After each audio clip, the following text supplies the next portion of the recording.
4:42 a.m. New message.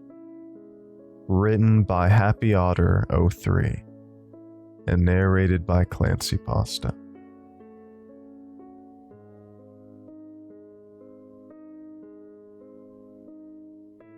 I looked at my phone. Still sitting in bed, I shook my head in disbelief. It couldn't be. Yet there it was. A new text message from Abby. The timestamp read 4:42 a.m., a time I knew all too well. The time that I found Abby dead. It happened 7 months ago. We had gotten into a pretty bad fight, and she decided to sleep on the couch for the night. I reluctantly agreed. I hated sleeping alone, but we were both stubborn hotheads, and I knew if we were next to each other, we'd continue fighting for the rest of the night. I had fallen asleep somewhere around 1 a.m. and was sleeping peacefully until a loud scream awoke me with a start. It wasn't the scream of Abby, but the scream of something else entirely. The scream, if you can even call it that, was of something primal, something otherworldly. I rushed downstairs to find a sight that has haunted my dreams to this day. Abby, well, what was left of her, was lying in a mangled mess on the floor. There was blood painted everywhere, and I immediately threw up at the sight. The front door was wide open, and the red trail led straight out into the night, presumably taking Abby's bottom half along for the ride, as it wasn't left behind. I haven't had a good night's sleep since. I'm still in shock over what happened. The police told me that an animal had broken in and attacked my wife in her sleep. I told them about the unearthly scream I had heard from whatever it was, but they brushed it off. They didn't seem too concerned about the situation at all. But to be fair, what could they do? There was no person they could arrest, as there was no way any person could have committed such an act.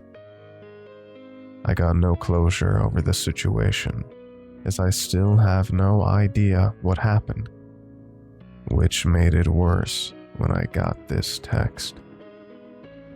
It was a short message, but one that chilled me to the core. She made a lovely snack. What the hell? I thought to myself. This had to be some kind of sick joke. I stared blankly at the screen, not knowing what to do. I eventually decided to message whoever this was back, as it was probably just some asshole who found Abby's phone, which was in the pocket of her jeans that night. Who is this? I decided on.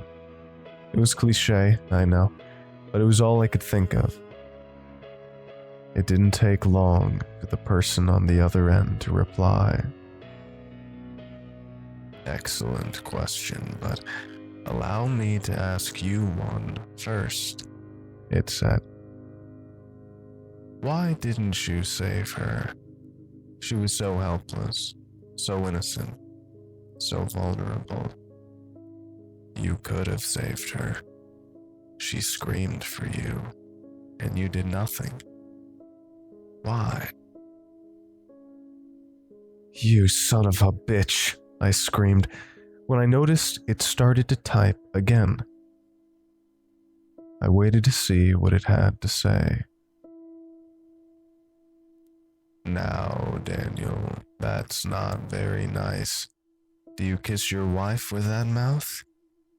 Oh wait, no. You don't.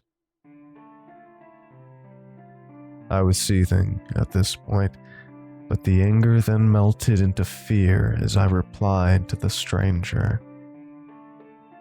"How did you know I was cursing you?" I asked, my hands shaking as I looked around the dark room, only illuminated by the faint glow of the moonlight. The stranger didn't respond as quickly this time. I sat in my bed, dreading to see the 3 dots displayed when someone is typing. However, I didn't get them. Instead, I received a picture message. It was a picture of a door I immediately recognized as my bedroom door. My heart raced in my chest. I looked towards the door, expecting it to swing open at any second, but it didn't. My phone notified me of another text message, and I jumped from pure terror. I looked down at my phone, still resting in my shaky hands. The message, as I expected, was from Abby's number.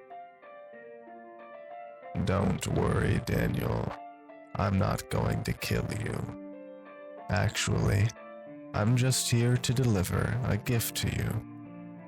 When you're done being scared, come outside the door and look at what I brought you. I promise you'll love it." My stomach was in knots. I looked around the room, half expecting to see some grotesque monster, but alas, I didn't.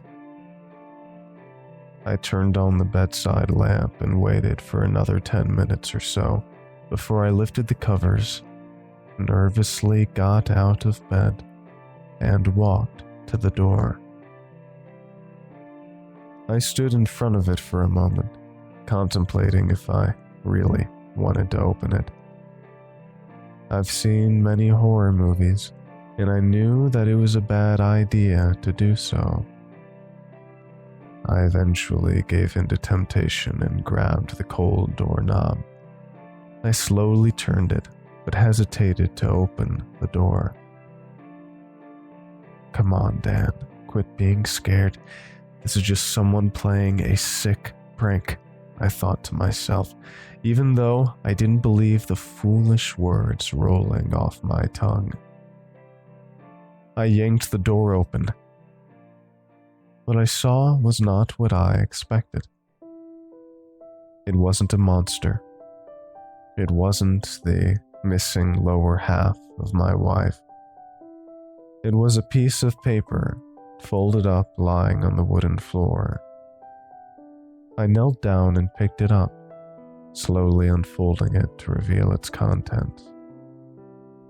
It was very sloppy and nearly illegible.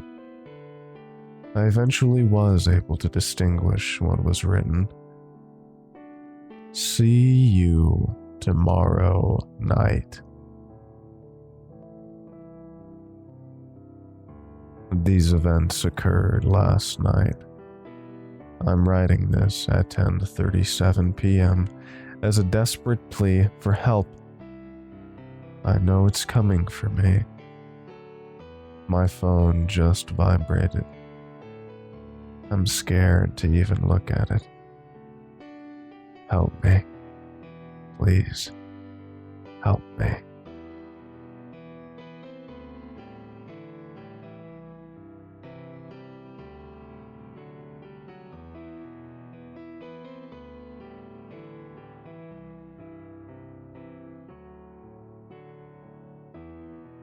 I hope you all enjoyed tonight's episode of ClancyPasta.